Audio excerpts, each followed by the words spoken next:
KPBS On Demand is supported by San Diego Congregations of the United Church of Christ, a community where Christmas is the story of a love greater than all that makes us despair. Learn more at sandiegoucc.org.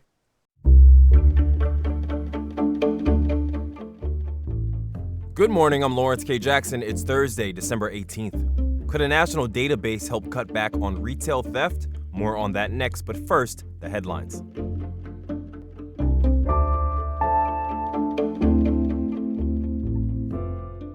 Multiple entities joined forces to open 100 affordable apartment units in San Isidro. The result is the Iris on Dairy Mart Road, which celebrated its grand opening earlier this week. The apartments are going to low-income families or individuals making anywhere from 25 to 60% of the area median income. The project was constructed by housing developer National Core. The county invested millions into the project, and the San Diego Housing Commission awarded vouchers to help pay rent for those with extremely low incomes. The Iris is across the street from a trolley stop and Howard Lane Park. All units at the Iris are required to remain affordable for 55 years. National City offices will close for 2 weeks starting Monday. This includes rec centers and libraries. During this time, workers will go unpaid. It's all part of a furlough agreement with city employees. Business license fees and parking citations can still be paid online. Other physical payments made outside the main front doors of City Hall won't be processed until offices open again on January 5th. There are threats to suspend Tesla's license to sell EVs in California for 30 days. That's the punishment being recommended to California's Department of Motor Vehicles. This comes after a judge concluded the company misled consumers about the capabilities of their self-driving features, adding that terms autopilot and full self-driving were deceptive marketing tactics. Tesla now has a 90-day window to make adjustments that more clearly communicate the limits of their self-driving technology to avoid having their sales license suspended in the state. From KPBS, you're listening to San Diego News Now. Stay with me for more of the local news you need.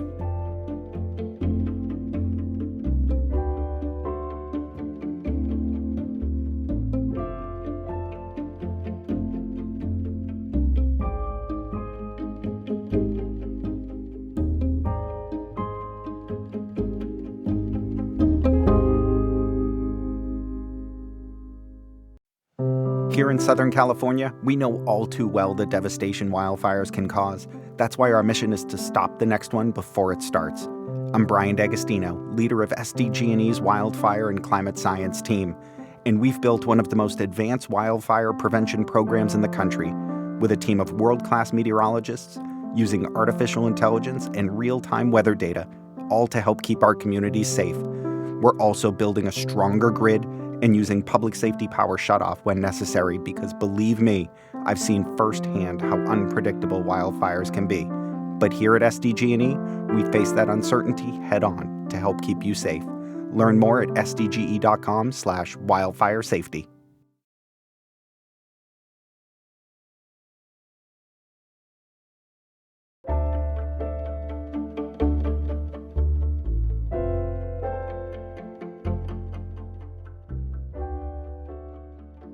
The county district attorney's office has prosecuted hundreds of the lowest players in local theft schemes, but reporter Katie Hyson says the people in charge remain out of reach.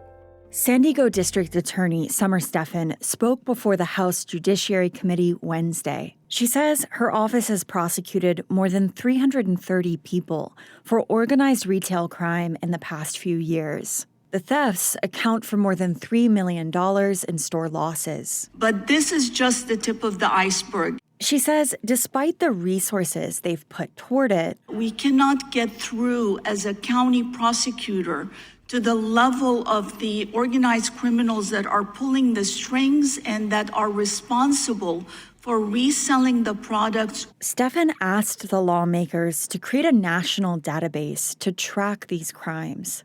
The scope and implications of organized retail crime is unclear. There's no standard definition or way of tracking it. Still, it's been used to justify recent tough-on-crime decisions. like the deployment of the National Guard to Memphis, a majority Black city, and Proposition 36, enabling prosecutors to send many more San Diegans into already overcrowded jails.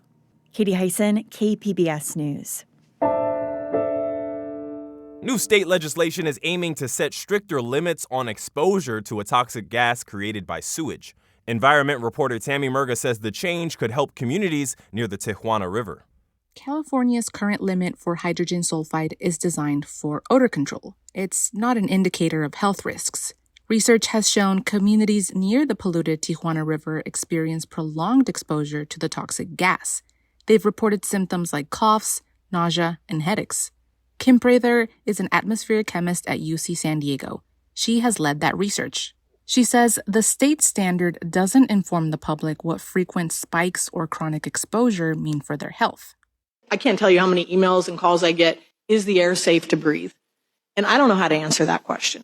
State Senator Steve Padilla is using Prather's data to introduce Senate Bill 58. It would require the state to consider updating the hydrogen sulfide standard. In a statement, Padilla says, quote, "The regulatory standard monitoring the very air our families breathe is so woefully out of date, leaving communities at risk." Padilla says the Senate will hear his proposal in January. Tammy Murga, KPBS News. 122 years ago this week, the era of powered flight began when Orville and Wilbur Wright flew the airplane they built for the first time. Reporter John Carroll says an event at the San Diego Air and Space Museum to honor the anniversary didn't quite go as planned.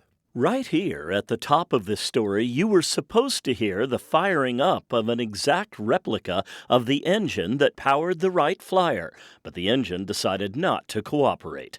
The Air and Space Museum's supervising machinist Robert McClure explains what went wrong. And then we got enough fuel, then we had no ignition, and we couldn't get, something got shorted out, so we had no ignition to fire the fuel off. McClure says he and his team will start working on repairs right away. Museum president and CEO Jim Kidrick says the engine issue is something the Wright brothers likely faced. It's really probably indicative of what they experienced many times before that first flight, realizing that first one was only 12 seconds and 120 feet. Both Kidrick and McClure say the engine will run for next year's commemoration of the first powered flight. John Carroll, KPBS News.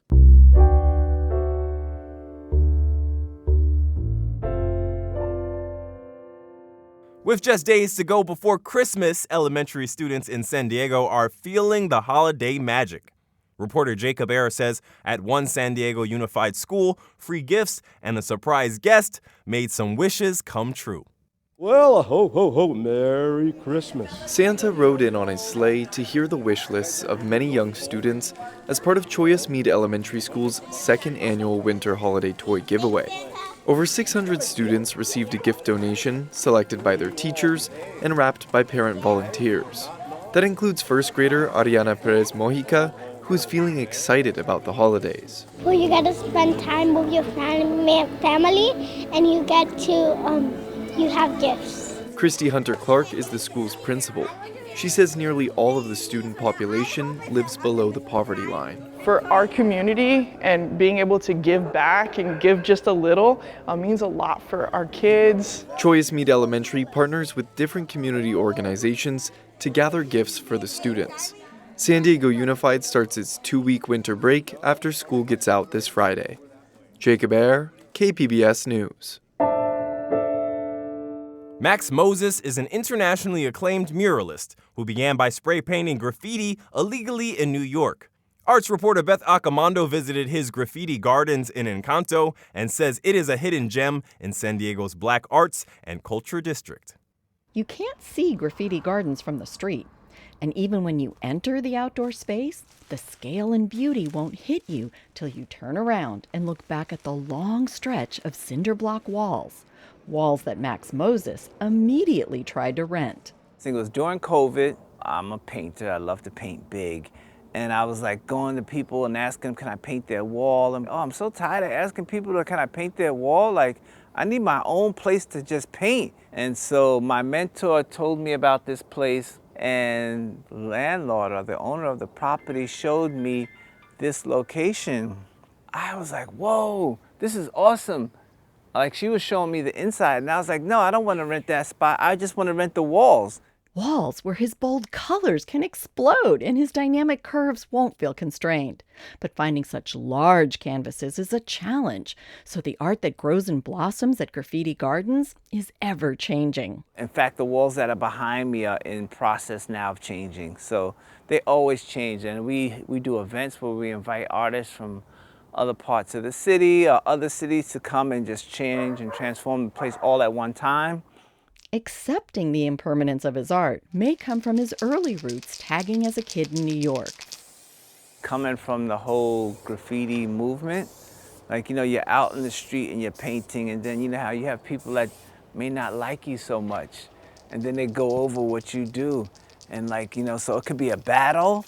Once it's out in the street, it doesn't belong to you anymore, and it's just a release. So I try to keep that same mentality of just like, it's done, it's released, it's out there. What happens, happens. Because I'm still alive, I can create some more. And Moses can always create more.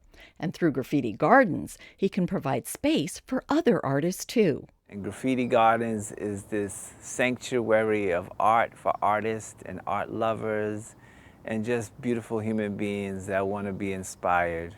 In addition to the outdoor space, Moses also has a studio and now works with the charter school that shares the building with him. Next month, he'll also host a 2-day workshop. We're doing this thing called Graffiti and Beyond, which is like teaching you the basic forms of graffiti as an art form and how it's grown in the culture that it comes from, but then also mural making, because it's important. How do you scale up a drawing and take it to the next level? And there's so much more technology and stuff available now, so we just want to teach some courses and offer those opportunities for young people. Opportunities that he didn't have as a young kid, looking for identity and connection, and finding it in writing on trains. Listen, I'm from New York, and I started in the 70s. It was hated with venom, with venom. So you had to paint fast before you got caught. I paint with a lot of young cats now, and man, you guys you're here for days and days and days, and bro, we didn't have that kind of luxury. Yeah. We're very direct. We're bro, boom, boom, boom, because there's this sense of urgency. Moses is still driven by a sense of urgency to create.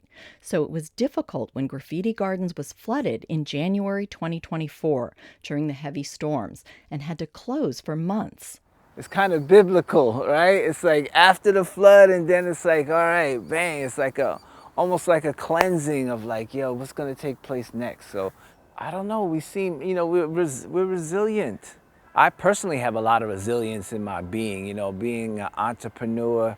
You have to just have that, and be able to face the trials and tribulations and move forward and not be stymied by any of those kind of unforeseen occurrences, you know what I mean? And that's what makes us stronger, makes us more assertive and strong and beautiful. You can find the hidden gem of Graffiti Gardens at 6785 Imperial Avenue, right at the edge of the San Diego Black Arts and Culture District. Beth Accomando, KPBS News. Graffiti Gardens is located in Encanto, and the Graffiti and Beyond workshop takes place January 10th and 11th. More information is available on Eventbrite. That's it for the podcast today. As always, you can find more San Diego news online at kpbs.org. I'm Lawrence K. Jackson. Thanks for listening and subscribing. By doing so, you're supporting public media, and I thank you for that. Have a great day.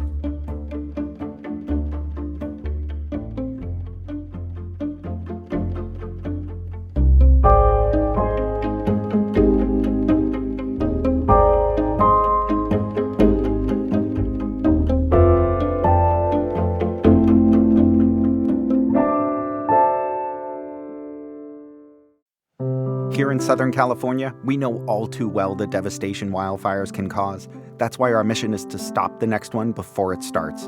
I'm Brian D'Agostino, leader of SDG&E's Wildfire and Climate Science team, and we've built one of the most advanced wildfire prevention programs in the country, with a team of world-class meteorologists using artificial intelligence and real-time weather data, all to help keep our communities safe. We're also building a stronger grid and using public safety power shutoff when necessary because, believe me, I've seen firsthand how unpredictable wildfires can be. But here at SDG&E, we face that uncertainty head-on to help keep you safe. Learn more at sdge.com/wildfire safety.